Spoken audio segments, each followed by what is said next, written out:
조명발 1961년 8월 14일생 주거지 불분명 조직폭력 전과 2범 금고털이 전과 3범 강간 및 특수강도 3범 전문 금고털이 수법으로 여러 차례 기소되었음. 최근 영등포역 일대에서 활동한다는 정보가 있음.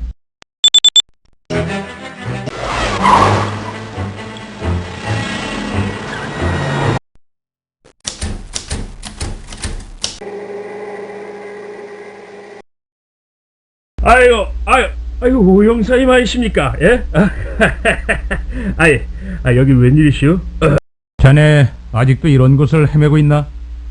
이제 정신 차릴 때가 됐잖아. 정신 차렸죠. 그런데 정말 웬일이누? 자네 조명발이라는 친구 아나?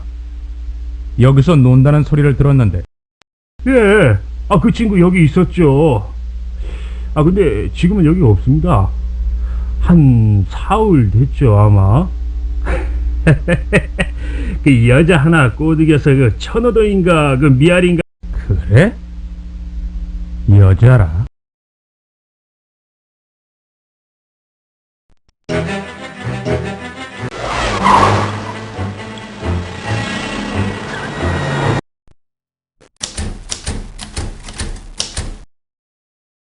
누구신데 명바실 찾죠? 경찰입니다. 조사할 게 있는데 협조해 주시죠. 그래요? 조금 전에 강남터미널로 갔어요.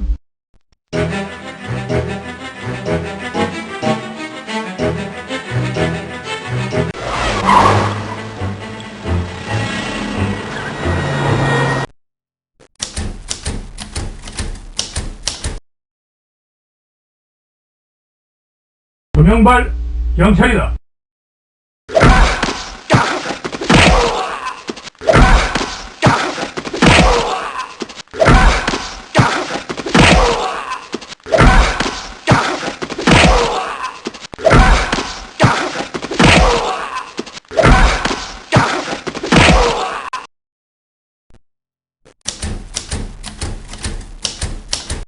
조명발, 어서 범행을 시인하시지. 당신이 가지고 있던 통장을 조사하니 상당한 액수가 입금되어 있더군. 자, 불상은 어디 있나? 불상은 제게 없습니다. 그럼 벌써 불상을 처분했나? 그 불상이 어떤 것인지 알기나 해? 저는 단지 그 사람이 시키는 대로 하고 돈만 받았습니다. 그 사람? 그 사람이 누구지? 저도 모릅니다. 며칠 전 고급 승용차를 탄 사내가 저를 찾아와서는 그 금고를 열 수 있겠느냐고 물어왔습니다. 저는 마침 여자와 새 살림을 차리려고 하던 차라 돈이 필요했기 때문에 그 사람과 거래를 하게 됐습니다. 저는 그 사람이 누구고 어디 사는지 심지어 연락처도 모릅니다. 그 사람과 어떤 거래를 했나? 윤 회장 집에 금고를 열고 불상을 가져다 주는 대가로 3천만 원을 받기로 했습니다. 불상을 그 사내에게 건네줬나? 어제 터미널에 가기 전에 만나서 건네줬습니다. 윤 회장의 집은 경보장치가 잘 돼 있었는데 어떻게 그렇게 쉽게 침입했지? 그 사람이 모두 일러줬습니다. 경보장치, 금고 위치도 모두 말입니다. 경비원과 경비견도 자네 솜씨인가? 경비원을 해칠 생각은 없었습니다. 발각된 것 같아 나도 모르게 그만. 경비원은 혼수 상태지만 아직 죽지 않았네. 경비견 얘기를 해봐. 경비견은 제가 한 게 아닙니다. 집안에 잠입하니 벌써 개들이 죽어가고 있었습니다. 그 때문에 놀란 경비원이 저를 발견한 거죠. 그렇다면 집안 사람의 소행이란 말인가? 그 사람 생김새가 어땠지? 보통 키에 마른 편이고 미남이었습니다. 경상도 사투리가 조금 섞인 말투였고요. 그럼 운전기사? 그랬었군. 이제야 사건이 해결돼 가는 것 같다.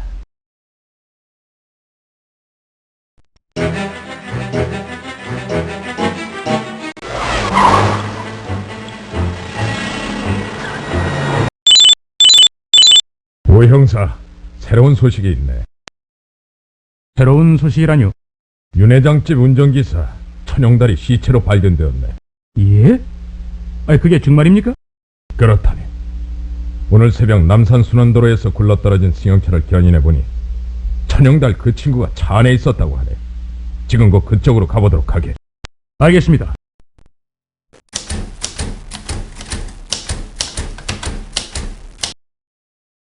처참합니다. 저렇게 차가 구겨질 정도니. 단순한 교통사고인가요? 아닙니다. 사고차의 옆면을 보면 다른 차에 페인트가 많이 묻어있고 여러 번 충돌한 자국이 있습니다. 굴러 떨어질 때의 자국과는 차이가 있죠. 즉 다른 차가 옆에서 이 차를 받은 겁니다. 그럼 우연한 사고가 아니라 기획적인 살인이군요.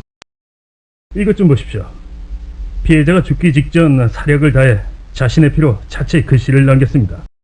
이 글씨가 뜻하는 게 도대체 뭘까?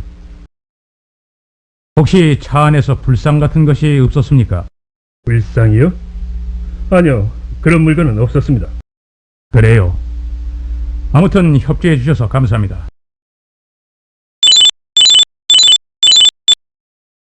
사고 현장을 살펴보았나?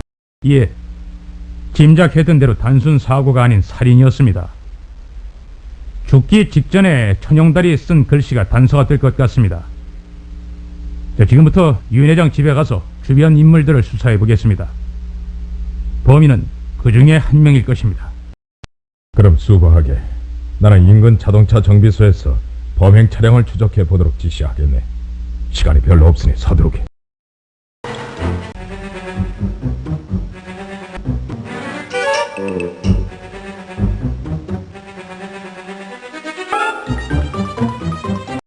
제게 물어볼 말씀이라도.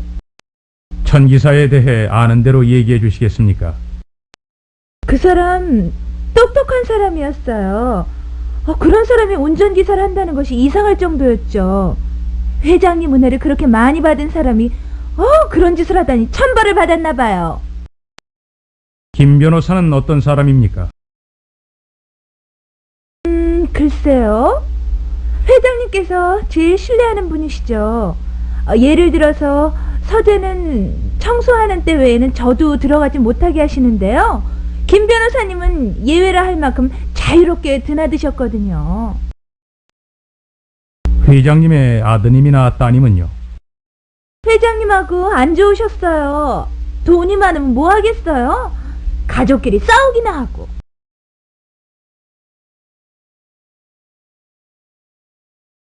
김신영이라고 합니다. 회장님 변호사 일을 하고 있죠. 자, 오영사님의 팬이랍니다. 지난번 여의도 사건은 정말 멋지게 해결하시더군요. 과찬이십니다. 김 변호사님은 이번 사건을 어떻게 보시는지요? 범인은 매우 지능적입니다. 저 역시 천기사를 의심하고 있었지만 일이 이렇게 된 이상 천기사의 배후에 누군가 도사리고 있음이 판명되는 셈입니다. 집안 사람들에 대해 얘기해 주시겠습니까? 이 집안이 평범한 분위기가 아니라는 것은 오영사님도 눈치채셨을 겁니다. 자식들은 재산 상속금 문제로 서로 원수처럼 지내고 있고 윤 회장님 역시 그런 자식들이 못마땅하신지 그들 멀리하고. 부가 가져다주는 피해로군요. 그렇습니다. 특히 아들 내외가 그렇죠. 하나밖에 없는 아들이지만 얼마 전 그룹 후계자 지명에서 제외되자 노골적으로 회장님과 사이가 나빠졌어요. 며느리는 옆에서 더욱 부채질을 하고 급기 회장님께서 유산 상속 내용을 수정해 아들 몫을 깎아내리는 일이 벌어졌습니다.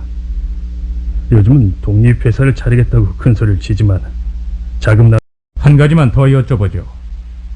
성함이 본명이십니까? 물론입니다. 그런데 그건 왜?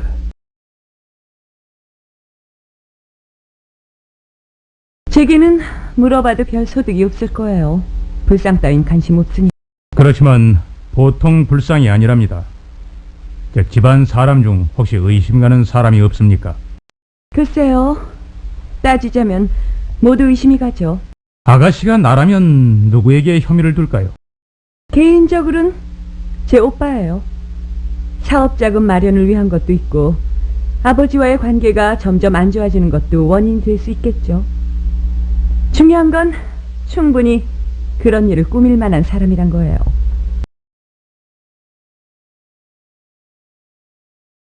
형사님, 누가 범인이죠? 아, 무서워서 잠도 제대로 못 자겠어요. 누가 범인인가는 아직 모릅니다. 하지만 곧 밝혀지겠죠. 가정부를 조사해 보셨어요? 전 그 여자가 의심스러워요. 천 기사가 그런 일을 저질렀다면 분명 그 여자도 이 일에 무관하진 않을 거예요. 무슨 지피는 거라도 있습니까? 천 기사와 가정부가 요 근래 보통 사이가 아니었거든요. 그래요? 가정부는 그런 내색을 하지 않던데요. 그럴 거예요. 내가 눈치챈 사실을 모를 테니까. 제게 볼 일이 있습니까? 몇 가지 질문에 답해 주십시오. 평소 회장님과의 사이가 안 좋으셨나요? 별로 좋지 못했습니다. 아버님은 애써 모은 재산을 사회의 환원이랍시고 엉뚱하게 쓰시곤 했습니다. 그 점에 있어서 제 입장은 좀 달랐습니다. 그 돈이면 회사를 더욱 키우고 확장해서 사원들뿐 아니라 국가적으로 이바지하는 것이 낫다는 생각입니다. 없어진 불상도 그렇습니다. 기자 회견이니 기증이니 하니까 이런 일이 생긴 것이 아니겠습니까? 글쎄요. 그건 그렇고 집안 사람들에 대해 얘기 좀 해주십시오. 변호사는 아버님이 그래도 가장 신임하는 사람이죠. 거의 모든 일을 의논하니까요. 오히려 자식인 저보다도 변호사를 더 믿으실 겁니다. 그리고 가정부는 우리 집에 들어온 지 1년쯤 됐는데 그런대로 집안일은 잘하는 편입니다. 장 기사는 기사치고는 눈치가 빨라서 아버님이 좋아하시던 사람이었습니다. 이미 죽은 사람에게 이런 말을 하는 건 안 됐지만 그 친구 예감이 좋지 않았습니다. 일을 저지르라고 생각했죠. 변호사, 가정부, 아들, 며느리, 딸.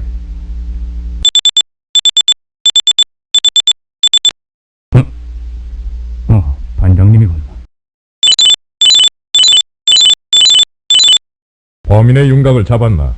집안 사람들이 서로를 의심하고 있기 때문에 오히려 수사에 혼선이 빚어지고 있습니다만 제 생각엔 어느 정도 범인의 꼬리를 잡은 것 같습니다. 그래, 누구라고 생각하나?